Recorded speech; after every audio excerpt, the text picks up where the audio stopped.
د افغانستان په شان هیوادونو کې چې جګړې په مستقیم او غیر مستقیم ډول د رواني ناروغیو د زیاتېدو سبب کیږي، معمولا د خلکو ترمنځ د رواني تکلیف منل او درملنه یې تر هغې مهمه نه ګڼل کیږي چې تر څو د ناروغ وضعیت تر ټولو بد حالت ته نه رسېدلی. نن به د خپرونې د میلمنه د رواني اختلالاتو تشخیص او درملنې په اړه واورئ. د واشنګټن د هارورډ پوهنتون د عقلي او عصبي څانګې ډاکټر پرتم منلی صاحب زموږ میلمه دی. ډاکټر صاحب ستړي مه شئ، پروګرام ته پخیر راغلی. اوله پوښتنه مې همدا وه چې دا په مجموع کې رواني تکلیف یعنې څه ډول تکلیف دی، دې کې څه ډول ناروغیانې مثلا شاملې دي او څومره په اسانۍ د دې درملنه کیدلی شي یا مخنیوی کیدلی شي؟ رواني تکلیفونه ډیر وسیع بخش دی، د طب یو خاص بخش دی، نو ډیر زیات امراض پکې دي.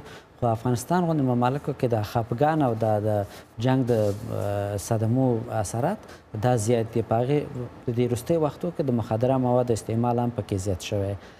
دا نسبتا په اسانۍ تشخیص کیدی شي او تداویګان هم نسبتا ساده دي، خو یو پلان غواړي د حکومت د خوا نه او د خلکو د خوا نه یو پلان غواړي چې څه سړی ورسره مجادله وکړي. یو مهم برخه چون د حقیقي ژوند ته که راشو افغانستان ته، اکثره خلک چې مثلا د رواني تکلیفونو درملنې لپاره ځي د زیارتونو ته یا ملایانو ته رجوع کوي، یعنې په یو بل فکري لحاظ باندې غواړي ځان ته تداوي پیدا کړي. تاسو د یو متخصص ډاکټر په صفت داسې ناروغانو ته څه مشوره ورکوئ او دا څومره کومک ورسره کوي؟ خلک چې جوماتونه او بعض زیارتونو ته ځي، مثلا میالي صاحب زیارت په ننګرهار کې، دا دغه نه دی چې د خې نه ځي، د شوق ځېدو د مجبوریت نه ځي، بل شی ورته نه دی معلوم چې څه شی وکړي. اوس مثلا هغو ته موږ ویو چې داسې دواګان شته ده چې هغه مریض چې تاسو زنځیرو کې بندوئ دوا ورکړئ، کور کې در سره ښه په اسانه پاتې کېږي. فکر نه کوم داسې غیر علمي طریقو ته مخه کړي. دین او مذهب او دا شان خپل ځای لري، هغه واضح ده چې کومک کوي خلکو سره، خو تداویګان هم مؤثر دي، خلک پرې نه پوهېږي چې څه شی ورته. که لږې نور هم وضاحت ورکړو، مثلا رواني تکلیف یو انفرادي ناروغي ده چې انسان ته ماشومتوب نه یا په خاص عمر کې پیدا کیږي، او که دا یو ټولنیز یا اجتماعي ستونزه ده چې یو دفعي ټولو ته خپرېږي او ټول هغه نسل ته زیان رسوي، څنګه؟ رواني تکلیفونه ډېر زیات دي، ډېر مختلف انواع لري. بعض ماشومتوب پیدا کېږي، بعض زړتوب پیدا کېږي. خو د افغانستان غوندې کې بعض رواني مشکلات د جنګونو په سبب پیدا کېږي او هم د غریبۍ او بدبختۍ په سبب پیدا کېږي، چې هغه خفګان دی چې اکثریت خلک لري، خو افغانستان کې زیات لیدل کېږي. نو دا فردي مشکل دی چې اجتماعي مشکل سبب کېږي، نو ټول اجتماع تاثیر لاندې راوړي.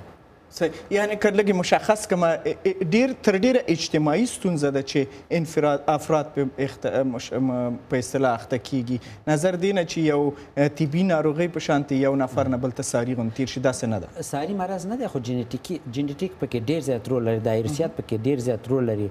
خو ارثیات ځان ته کافي نه ده چې مرض سبب وشي. ارثیات په څنګ کې باید زمینه هم ورته مساعده شي. متاسفانه چې افغانستان کې د دې زمینه چې سړی روحي ناروغي پیدا کړي ډېره زیاته ده. یو بل اساسي پوښتنه دی کې شک نشته چې نړیواله ورځ د اکتوبر په 10 باندې سبا دوشنبې لمانځل کیږي. په دې اړه باندې تفصیلي نړیوال روغتیا سازمان په مشره دغه ورکوي. خو افغانستان ته خبره دا ده چې ځینې تاسو مخکې میلي صاحب یاد کو، ځینې وخت داسې رواني ناروغان چې په کورونو کې دي د ډېر شدید شکنجې او برخورد سره مخ کیږي، فکر کوي چې د وجود کې څه دی موږ به لرې کړو ترې، که نه؟ دغسې ناروغانو سره د کور خلک یا ملګري دوستانې څنګه کومک کولی شي د صحت یابۍ دپاره؟ تاسو ویل ځینې وخت اکثره وخت هم داسې کېږي، مریضان داسې بد برخورد سره کوي چې فقط وایي دا د مریض ګناه ده چې مریض شوی دی.